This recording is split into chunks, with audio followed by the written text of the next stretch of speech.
দোয়াটা পড়ার দরকার আছে না নাই? সকালবেলা যদি পড়েন 3 বার, সারাদিন তারা আপনার জন্য মাগফিরাতের দোয়া করবে। আর ওই দিন ইন্তেকাল করলে আল্লাহ তাআলা শহীদ হিসেবে আপনাকে কিয়ামতের দিন দাঁড় করাবে। আবার সন্ধ্যাবেলায় যদি পড়েন, সারা রাতের জন্য 70,000 ফেরেশতা মাগফিরাতের দোয়া করবে। ওই রাতে মারা গেলে শাহাদাতের মৃত্যু নসিব হয়ে যাবে।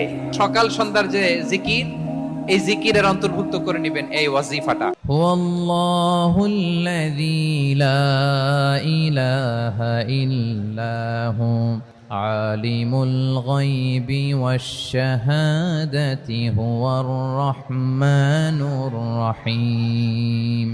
والله الذي لا إله إلا هو الملك القدوس السلام المؤمن المهيمن العزيز الجبار المتكبر سبحان الله عما يشركون هو الله الخالق البارئ المصور له الأسماء